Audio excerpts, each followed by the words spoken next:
What's going on, pros? This is Mike with a very special Dirty Promotions video. I am in Illinois, land of Lincoln. It is beautiful. The weather is, to me, was shocking because it's 40 degrees difference than my hometown in Texas. I am in a private subdivision from my pal, great pal, invited me to be out here. And I want to actually talk about him. We've been pals for a while, two pals, and the reason I want to share some of who he is and stuff is because I think he's an extraordinary individual. He is the current owner of Tint Slime, and I want to share what it is, how he started, and I want you to go a little bit of insight of who is Niso Mahihkan, because people believe Niso Mahihkan is perhaps somebody that is in a shop, cracking whip, running some assembly line and stuff in a big bat, 55 drum barrel of green stuff with a big stick, churning it and whatever.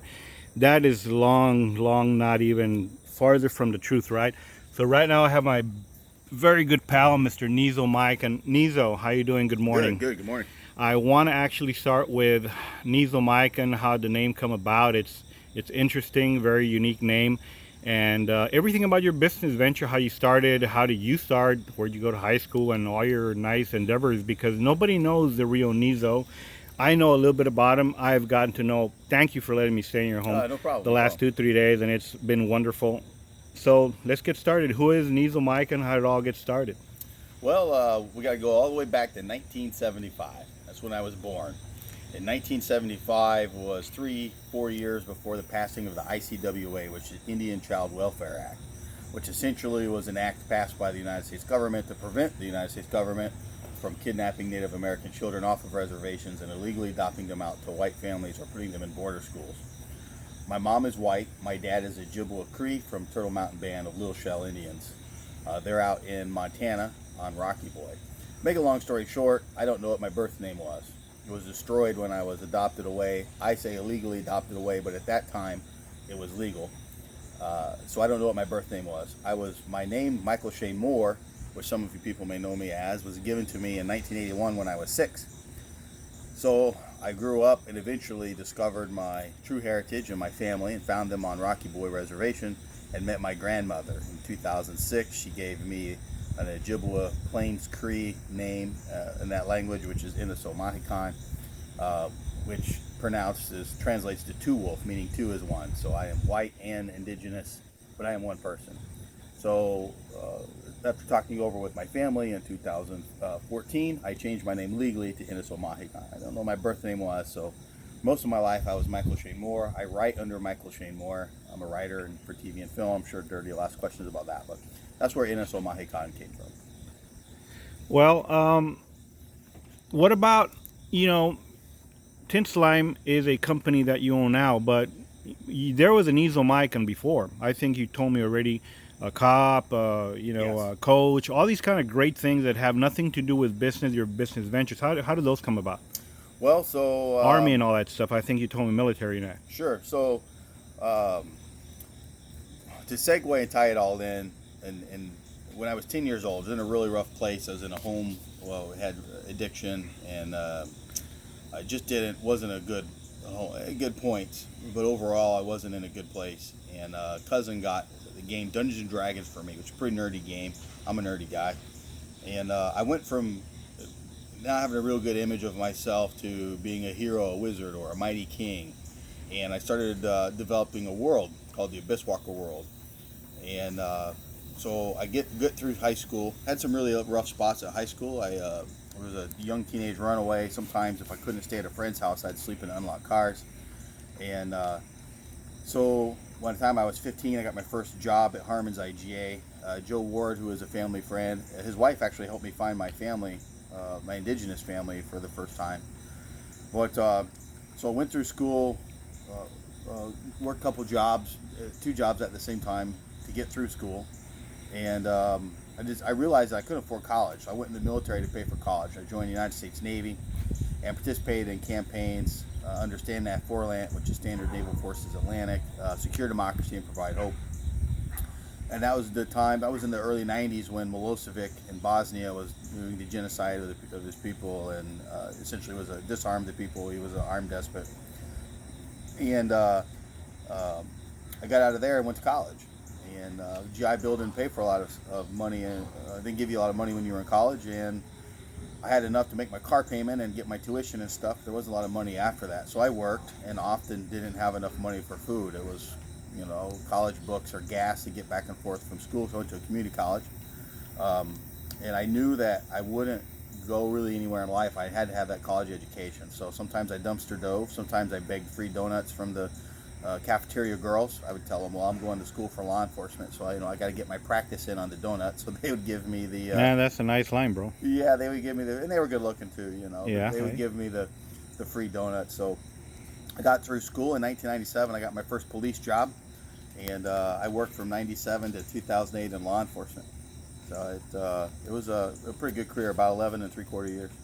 You got some awards in that law enforcement, you told me? Yes, I've got a life-saving medal, a commendation for life-saving, and which is comical because the commendation I got, a guy was drunk, he passed out, and he drove his own truck through his house. Oh my God! And his foot was on the pedal, and the tire was spinning, and it burned the tire off, and then down to the rim, and then the rim burned and got molten hot, and was throwing molten metal over the truck. Truck caught fire. By the time I got there, the truck was engulfed, and I jumped in the bed and had to bust the window and drag him out. And I only got a life-saving commendation from that. The medal they gave me actually wasn't. I feel I earned it with the guy in the truck, but I really didn't earn it with the medal they gave me. It was a young man had been out on the town having a good night drinking with his friends, not doing anything wrong, followed all the laws, and he fell through a window and cut the artery in his arm. And he was laying in his kitchen. They tried to stop the bleeding themselves. He and his mom. It didn't work, of course, and he's essentially dying in the kitchen on the floor. And when I got there, he had cyanosis around his lips, which is a bluing from lack of blood. Yep. And she was on the phone with 911, and I couldn't get the bleeding to stop. And I asked her if she had a necktie, and the whole time she's standing on the phone freaking, and he didn't have much blood left. I mean, his arterial bleed at this point was just barely a spurt. I mean, he's running out of blood. And I got really frustrated because I didn't want to let go of direct pressure to go find something to put on it. I needed her to do it. And so I reached up while I'm holding the direct pressure, and I jerked the phone out of the wall and told her, curse, I kind of cursed, go give me something to fucking do in his arm, you know. And she didn't have any neckties, couldn't find anything, so I actually unbelted my gun belt and tossed it to the side, and I used my inner belt. So policing, you have two belts. You got your inner belt to hold your pants up, and you have what they call belt keepers, or just leather straps to hold your gun belt, your duty belt, your radio, all of that. So I used the inner belt as tourniquet pressure around the towel I'd already wrapped, which wasn't working. And then we elevated his arm, of course, and he coded a couple times in the ambulance, but then he lived after that. If I be looking at something like that in anybody's home or whatever, I lose my shit, and of course, that tourniquet thing comes to mind. But I don't know, man. I don't like blood. I don't like the sight of blood. Kudos to you for having all that courage and all that kind of stuff to have done that. That's pretty good. That's awesome. When did you leave the police department? When did your ambition started changing towards the business side? Because a police officer and perhaps a coach and all that entails jobs, but a lot of things that people don't know about yourself, Niso Mahihkan, is that you are an entrepreneur. You have multiple businesses. You have multiple ambitions. There is a lot of things that you do. I want you to yourself to actually say that, because I don't know all those great things. I know that we have groups, forums that are 5,000-6,000 members big in window film, and we're kind of like almost making the birthday cake of it. You have a 20,000 group called Brolo Nation followers. You have your own fan page. You have a caricature of yourself, which is a big thing. You write books. I don't know how the hell that came about, writing books. That is so, to me, it's always somebody that writes books. I've always praised them to be very intelligent people. I appreciate that. Your books are Hollywood's been asking some of your friends, actors and this, to have made them into movies and stuff. So you're in the middle of a bunch of things. And now that I've had a chance to roam in your house, you're so kind to let me be in your house. There's computers in your home everywhere. And then I saw your personal dungeon, and you have like 4, 5, 6 screens going on. You're a big time gamer. You tie that in with perhaps a bunch of the books and stuff, because creations, some stuff that I don't understand, because gaming comes with a bunch of other things. Can you explain all that? Because Sure. I don't understand none of that. I just know that it's a lot of work.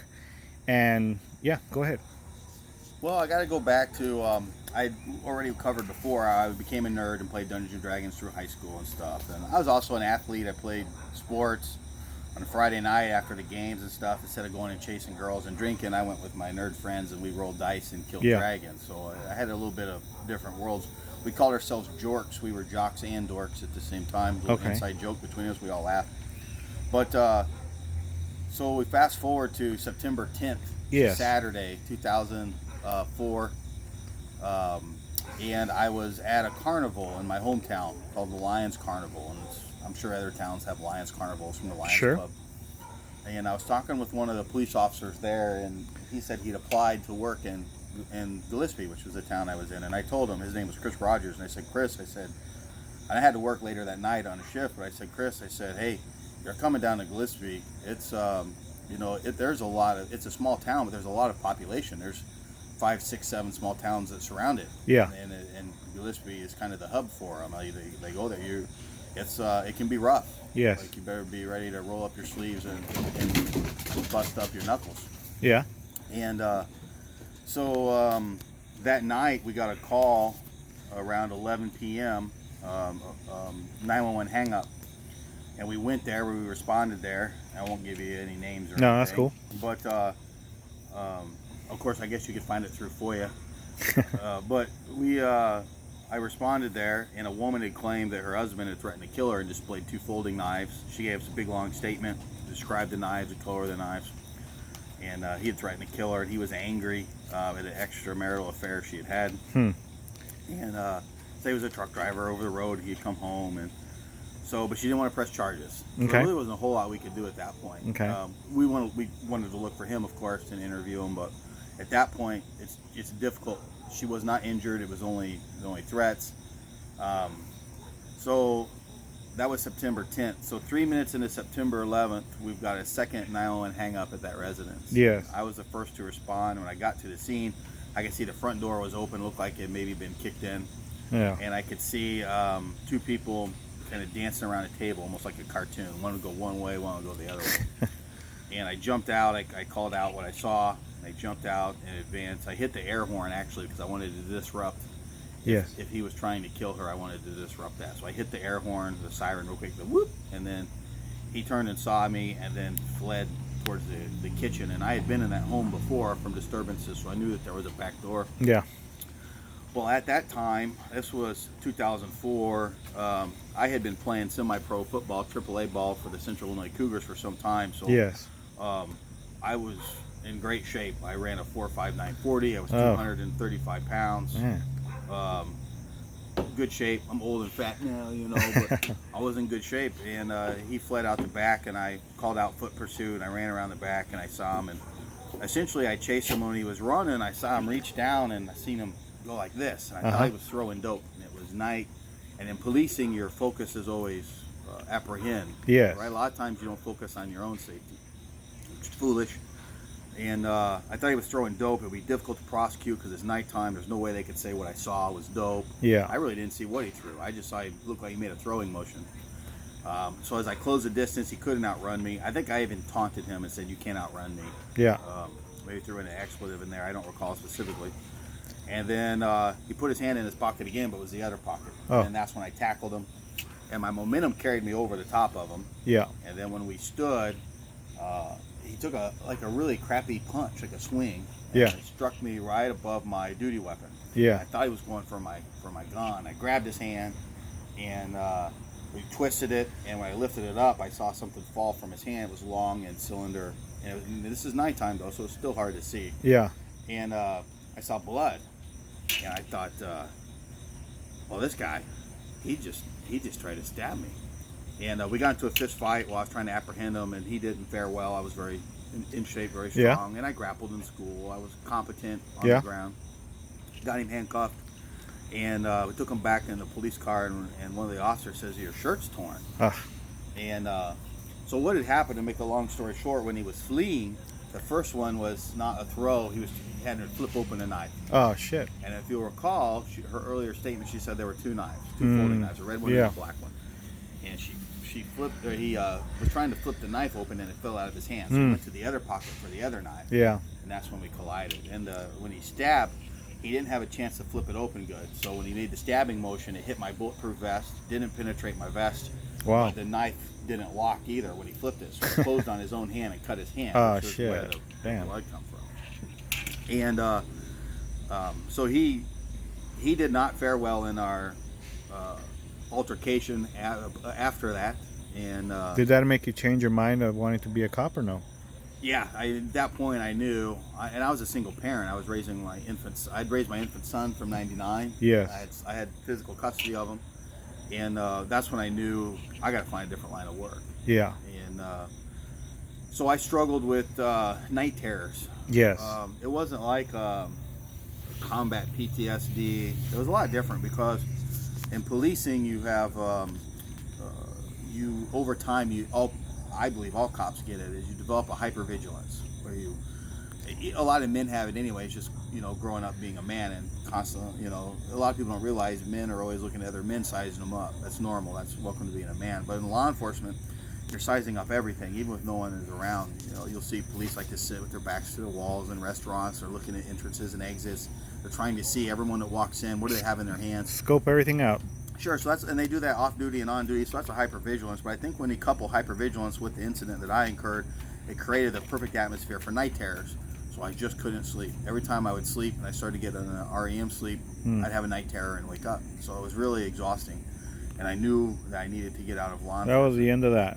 Yep. So that was in 2004. And a friend of mine, Benicia Bennett, she had said, well, when she was feeling stressed out, she would write poetry. Yes. Well, I was a big tough cop. I wasn't going to write poetry. But I also was a nerd. And I thought, well, I'll write nerd stuff. And I figured you couldn't get much more removed from law enforcement than elves and dragons and nerd shit. Oh, man. So I started writing short stories, nerd stuff, and I put it every night when I got off work. I'd write, and I'd wind down and take my mind off things, allow me to get to sleep. I'd still have the night terror, but what happened was the anxiety of the night terror went away. Yes. I was focused on the writing. In fact, to this day, I can't sleep without falling asleep to TV. I have to have my mind occupied. Of course. But so one thing led to another. I wrote a book. It got published, and because I was a cop that wrote a nerd novel, it got a lot of media attention. God damn, man. Had some success, and then I just wrote more and more and more. And the more I wrote, the more success I had, which led to a lot of different business opportunities in the entertainment industry.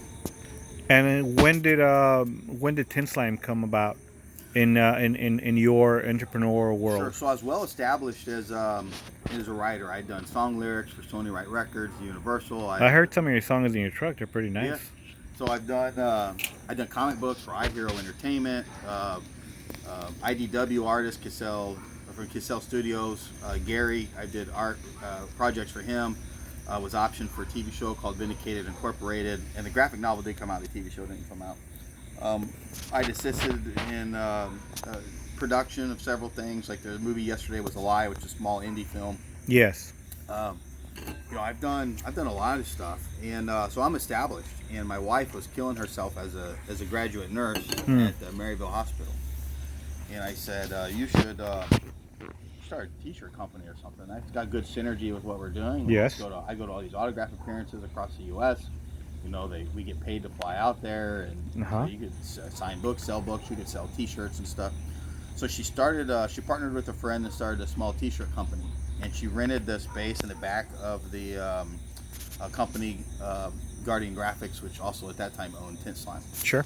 And so her t-shirt company never did much sales. It was new and small. It's t-shirts, that's all you've got. It's rough. And in her downtime, she was bored. She likes to learn things, so she started learning how to do window tint and vinyl. While the company owners were going through a divorce, they decided to sell the company. Instead of moving the wife's t-shirt equipment, we decided, well, we'll just make a long story short. We decided we'll just buy the business, and we bought the business. And at that time, Tint Slime, the most it had sold was 10 or 11 pallets a year. And but as the business got a little much for just her, so I started sticking my nose in it, and I already owned my own publishing company and had some other business success, so I started helping her set up systems and get things established with window tint. But when things started going well and she wanted to open her second location, I realized that to me it just seemed a bit unethical to sell Tint Slime to a tinner, and then also open a tint shop and compete against them. So that's when I decided that I would step away from her window tint business and separate Tint Slime and make Tint Slime its own business. So I did that. I put all my writing and stuff on hold, jumped into Tint Slime, started doing what we're doing, and now we've sold 10 times the Tint Slime than when we bought it, over 10 times than when I bought it. And now, which is a little fun in our marriage, is I'll promote the tinners that she competes with because I use Tint Slime. Yes. I'll promote them and talk about their shops, and it sometimes it's a little fun. I'll tease her about that. And that's another business venture that you haven't discussed yet. You have a franchise of the Phoenix, of the graphics. We're working on franchising Phoenix. So, okay. Yeah, we've got our attorneys on it. We're working on franchising. And franchising, you've got how many stores you got of the Phoenix? There's 4. Okay, 4 stores of Phoenix, which do what? Window tint, vinyl, spray and bed liners. We have 2 stores that will do automotive customization, mufflers, toolboxes. And they're run by people that perhaps keep some of the percentage of the business, or they're run by you guys only? They're run. Yeah, they're run by. Each one has its own person who runs it. Okay. Yep. All right. Awesome.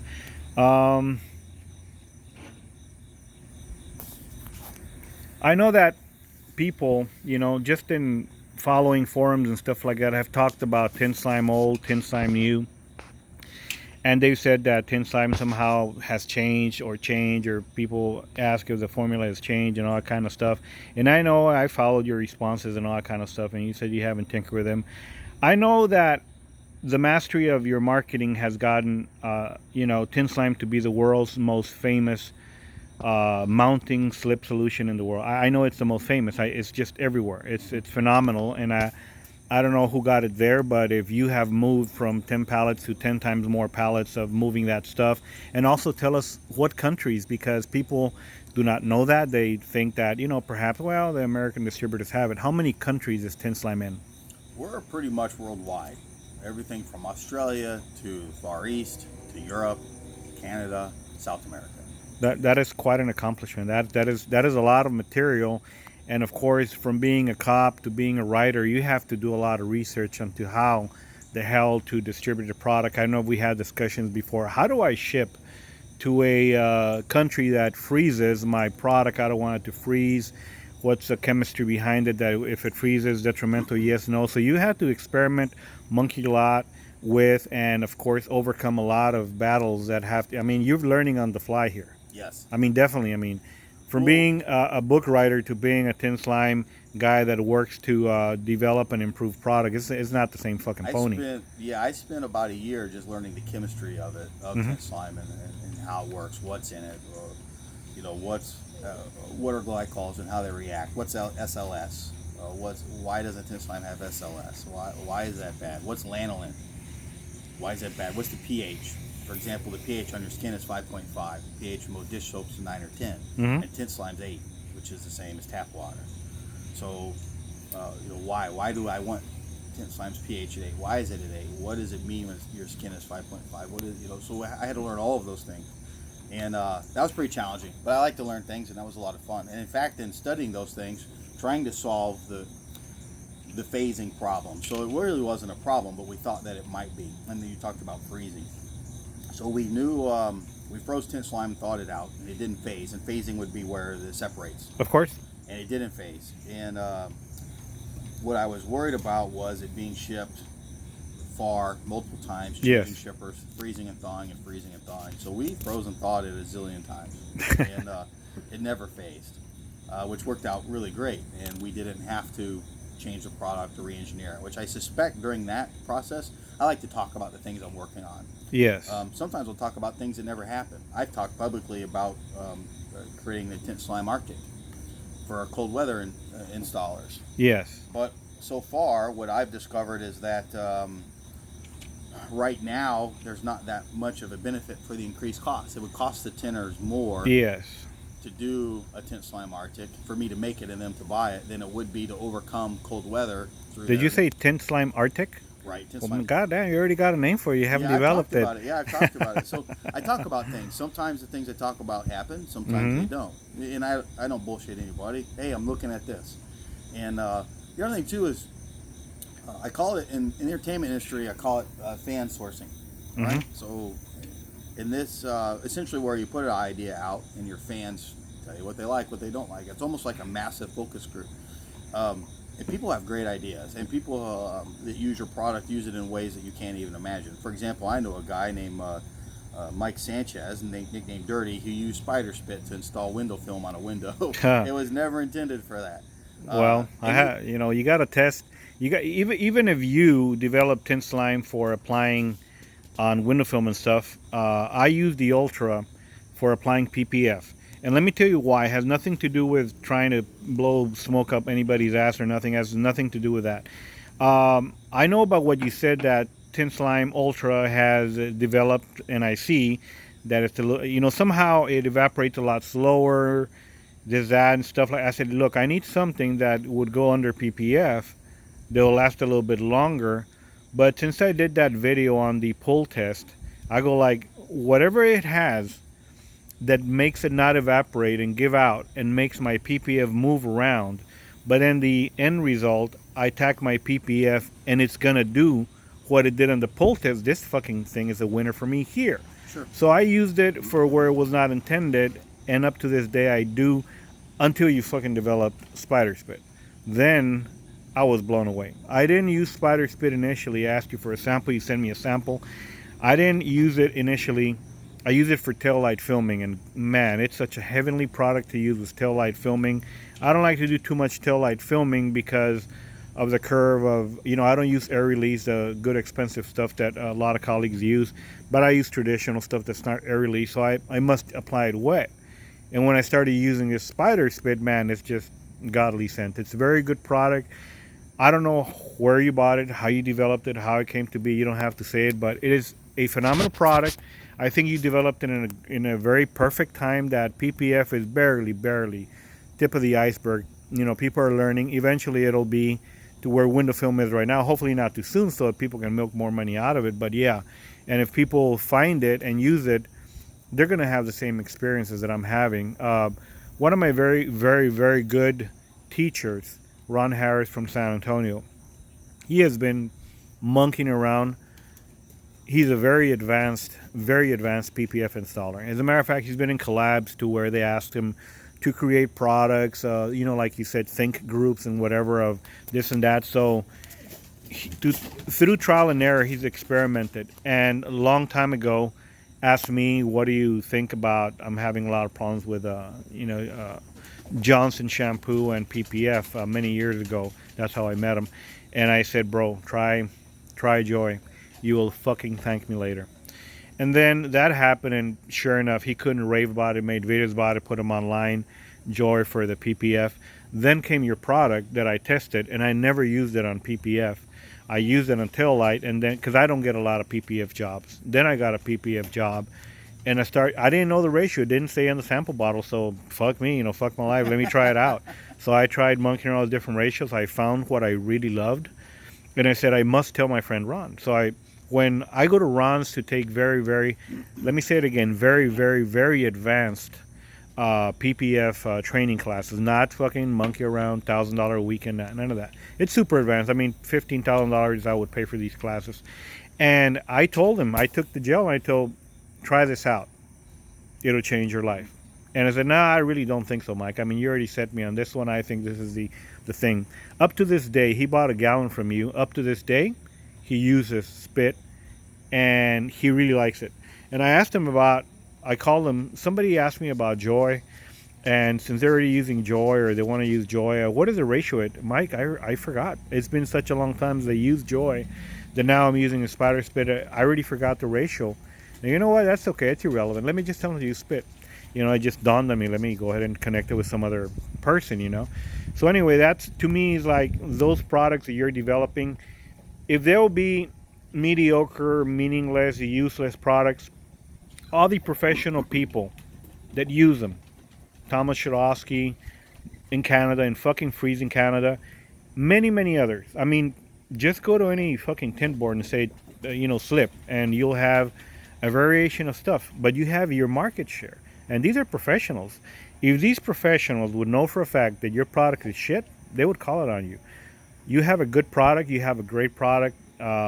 Somehow, like I said, the spit, I don't know how you developed it, but it's very, very good. It's a syrupy thing. Once you put it with water, turns into syrup. So that syrup to me is like a suspension type of liquid. It's very different from the other traditional stuff, gels, aka gels that is out there. It's not like that because I used it. It's very clean. It doesn't leave no fucking gorilla snot horseshit disc. It's very different. And I don't do a lot of PPF, but if somebody will say PPF, try this, they might go soaps, and until they gotta do that fucking circle of mistakes. Takes them a year, 2, 3 fucking years, until they eventually will land on whatever. Okay, Mike said maybe 2 years ago to use this. Let me try it, and then bam, there's your solution.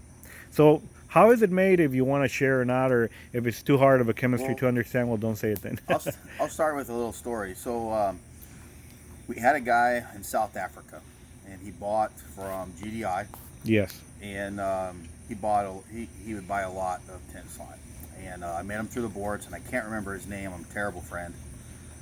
In fact, he hasn't been active, which makes me worry about him because he was white, and there was a lot of stuff going on in South Africa against the white people, and he was a landowner especially. Yes. So I'm kind of worried. I haven't heard from him, but he was paying after shipping $180 a gallon for Tint Slime, and he was using 4 to 6 ounces a gallon as opposed to the 1 recommended. Yes. So he wouldn't use anything else. And I told him, I said, hey, look, I want to make money and sell my product, but at that point, I would use something cheaper. Yeah. I said, Tint Slime's only about 15 cents more an application than soap. But if you're using that much, that adds up. And he said, no, I'm using Tint Slime. So I got to think of myself, how can I make a product? What can I do with Tint Slime? And that could be another thing where people think that the formula changes when I started to develop Ultra. Yeah. I said, how do I modify Tint Slime to make it fit this man's needs? So what are the challenges that we have to have? Well, we have to have more slip. We have to have less evaporation. Those are your big challenges when dealing with heat. So if you're out in the sun, you're putting a windshield on, and it's 105 degrees surface temperature on that windshield. Talk about my shop. Go ahead. You're right. So what are the challenges of Tint Slime? We have to use more slip, and the reason is because the adhesive starts to activate much sooner than you want. So when we were doing our testing, we discovered that with regular Tint Slime at the recommended dose, within 20 seconds, if it was 98 degrees surface temperature, 20 to 28 seconds, the adhesive would activate. It will start tacking. How are you going to put a windshield on in 28 seconds? Man. Some guys like you are maybe John Wagner and Rob Ruska and Rich Latore. But Tint Slime has always been created with the beginning tinner in mind. Once you're good, you'll use all kinds of tricks. I've said it before, guys like you can install window tint with spit and some cursing. Yeah. And for your slip. So how can I develop something that does these things? So we essentially went back with Tint Slime, what's in it, and we monkeyed with it. We'd add more of this, take some of this away. Well, that doesn't work. We'll add some of this, take some of this away. And eventually we got a slip that worked great. The problem with Ultra, which made it different than Tint Slime Green, why we just didn't change the formula, is that because of the additives that we put in, and none of them are harmful. It's the base model of regular Tint Slime, but because it had so much of certain things, we noticed that there was a trade-off. There's a give and take. If you want more slip, if you want longer evaporation times, which the evaporation times, the balance that we ended up with evaporation times and slip, as opposed to the trade-off of minimizing, for example, let's say filter contamination, right, from your surfactant. So as we minimize those things, where we stopped at, we went from 20 seconds to activation to 1 minute and 20 seconds of activation. That's 4 fucking times more. Correct. So that's what we wanted.